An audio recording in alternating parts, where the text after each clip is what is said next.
The United Allies patch just released a couple of hours ago, and it feels like it's been forever since that it was announced, but there is a lot in here that they hadn't previously talked to us about. It is a pretty massive update, and I wanted to make a quick video going over the most important parts of the patch notes and all the changes that came with this update. The entirety of the patch notes will be linked in the description down below if you want to go and read them for yourselves. I'm just going to go over the most important points or the most important changes, because if not, we'd be here all day. So starting off, account wipe. So there is a wipe with this update. This means that any inventory and cosmetics, of course excluding pre-order cosmetics, will be reset. And they say this is a tool we only intend on using during early access and only when we need to for new systems and features. So new things, they added the colony cruiser, which was previously teased, introducing our first new POI to Marauders since our early access release. This raid location is unlike the others as it is heavily fortified from the outside with deadly turrets. The colony cruiser also moves throughout the map, making this moving fortress a challenge for all who try to enter, whether via breach pod or ship. So that is a very interesting POI. You can breach it and you can also just dock into it. I'm curious to see how massive this thing is.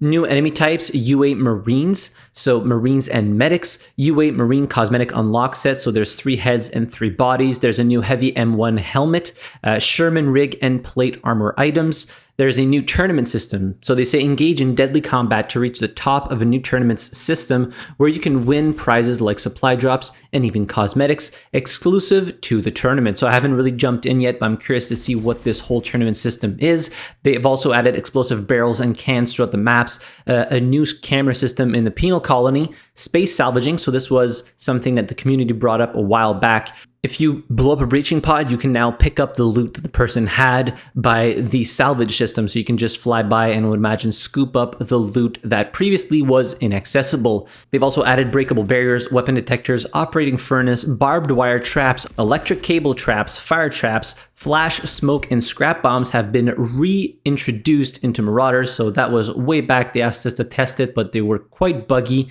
And they had decided to remove them to fine-tune them a little bit more, so those are back. Grenade box supply crate, 6 new linear missions for the Zero Day Hero questline, ship recipes / craftables, 8 new trades and 2 new characters, ration and medkit vending machines. So I would imagine these are scattered throughout the map, which is very nice if you end up running out of meds or food. China Lake grenade launcher, mini thumper grenade launcher. Obviously with those come 40mm ammo type, Stoner 63 rifle. There's 20 new ship variants with hard set turrets. This means that you can't customize the weapons, and they also say that the customization is disabled for these ship variants. They added dual 25mm turrets, dual large rocket turret, and a 75mm turret. There's now a ship trader.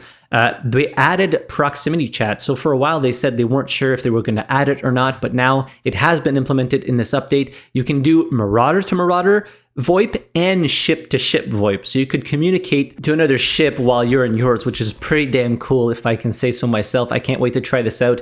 This should lead to some pretty funny interactions between players. So they say note, VoIP is deactivated by default. You will need to go into your audio settings to turn it on. They also added a bunch of unlockable voice packs, inbox message system, tactical walk, which is default keybind left alt. So now you can walk instead of just the regular speed. There's something slower, which should reduce the noise instead of crouching. Spice, a new item that temporarily blocks stamina use. Secret locations added, full Panzer rig armor, MK3 rig armor, medic bag. They implemented Twitch drops, which should be interesting. SVT-40 scope attachment. Asteroid Mine Furnace now burns the player, and there's also an M16 scope as a craftable item.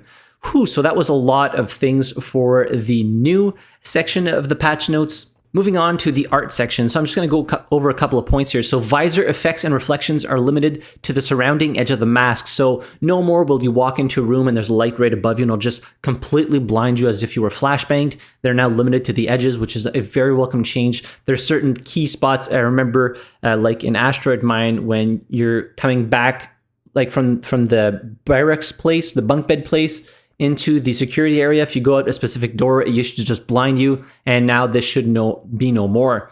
They added camera effects for when you use spice or methamphetamine, as well as a couple of others that I'm just going to skip over. Moving on to balancing. So hipfire recoil disabled now causes spread and camera shake. So this should be very good for SMGs. Crouch, walking, and sprint now have different spatial and distance volume settings. The default supply crate, so normal and large, now has a chance to spawn a wider range of items including medical, valuables, and armor. The SVT-40 scope can be purchased by the Central Empire when you unlock level 4.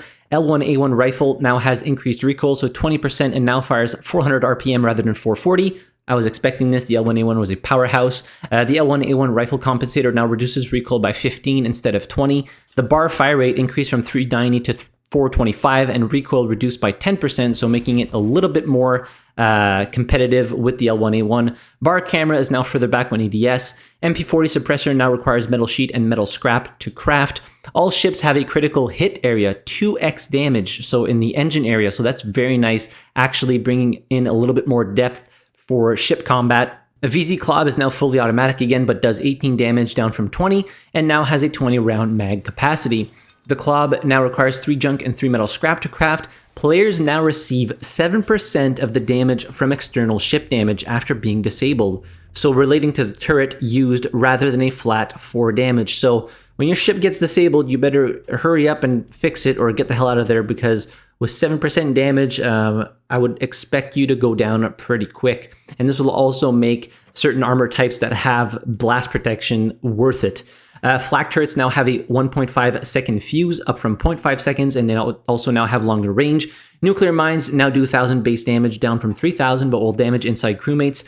Nuclear mine now has a 200% larger damage radius, so those are the big space mines that are throughout the maps. Headshot multiplier is now 3.25, up from 3x, so bringing the TTK up slightly. So this should make headshots feel a lot better. All SMGs have had a further reduction to firing spread when non-ADS shooting, around 20 to 30%, making them much more viable. Security teams can now wear MK1, MK2, MK3, and MK1 rig armors. AP mines now does around 80 damage rather than 150. Kind of sad about that one. It's hard enough getting AP mine kills, but it is what it is. SES are now 100 health, down from 150, except for Leader is now 150, down from 200. Red Baron is now 250 health, down from 300. All shotguns have had their hip firing spread reduced by 20%, but their ADS spread increased by 20%, bringing them closer together in spread. The Johnston rifle is now 42 damage, down from 44. Player acceleration / sprint is now 1200 units per second rather than being instant. So it's going to take you a little bit of time before you can start just going full sprint, as opposed to before where it was just like instant. So it should make for some interesting combat situations. Methamphetamine now blocks stamina use for a shorter time over spice. Prestiging now gives you 3 points on the first prestige, then 2 on the second, then 1 on the third, then 2 on the fourth, and then 3 for the remainder of the prestiges. So allowing you to get a little bit more out of your first prestige. AI now have different voice / languages per AI type when they shout insults. Moving on to the UI, so I'm just going to touch on a few here. So they added UI for Twitch drops. They added graphs to help you compare weapons. So hover over other weapons to compare with your current selected. So this should allow you to better choose which weapon you want to use. Or for example, if you're adding attachments onto one versus one without attachments, then you can more easily see what the differences are between those weapons. There are quite a few more, but I'm just going to skip over them. For animations, all pistols except the Webley and Mosin now have a quicker, less elaborate animation for a quicker draw time, so making pistols maybe worthwhile instead of reloading your main weapon, which is basically the purpose of a pistol. So the Well-Rod, Colt Variations, P08 Luger, M712 pistol, and Flare pistol. The animations for the 3 new weapons, so the Mini Thumper, the China Lake, and the Stoner 63. Moving on to sound. So they added new voice line sets for Australian, French, German, Romanian, Hungarian, and American. New streamer voice pack for Twitch drops. They adjusted footsteps to occlude better when footsteps are further away. They removed sound blocking from smaller assets to help with occlusion, better sound occlusion on Asteroid Mine, Spaceport, Navy Outpost, Merchant Ship, Penal Colony, Terraformer, Rust Bucket Interior. They also reduced the volume of the MG42 when it's shooting, so that thing was incredibly loud. Kind of happy that they reduced it. It was just, you knew that somebody was on the map with an MG42 no matter where you were. They also added sounds for all the new unique interactions, so exploding barrels, barbed wire, fires, electrical cables, vending machines, breakable barriers, weapon detectors, furnace, security cameras, and they also added a sound for being ejected into space, and they put in parentheses here, I'll let you figure out how to get that sound to play. Moving on to fixes. So I skipped over optimizations and localizations. There's just a couple of things here that are very minute, but fixes, there's a lot of important things here. So exploit fixes, they're not listing them, but they fixed a lot. When a server is downed, players will now be returned to the main menu with the current loot/gear in progress in raid at the point the server was shut down, instead of just losing everything and coming back to the main screen just plain naked. Crash fixes fixed a bug that stopped body armor from working for NPCs. And just one more here, fixed some bad vaulting over object locations. So that does it for the United Allies update. Again, a lot of things in here, a lot of new areas to discover. No note on the mini-mine map, though. I would imagine this will come in a further update. So for now, we have the colony cruiser as a new area to explore, as well as a slew of new things to try out, notably new weapons, the throwables, and a bunch of new ship variants. So all this should be very interesting. I can't wait to jump into the game myself. Let me know what your favorite new addition or change in this update is. And again, link in the description for the full patch notes if you want to go and check them out. But yeah, that'll be it for today. Hit the like button if you enjoyed the video, subscribe to the channel if you haven't already. And as always, thank you very much for watching. I really appreciate it. And I'll see you guys in the next video. Have a good one.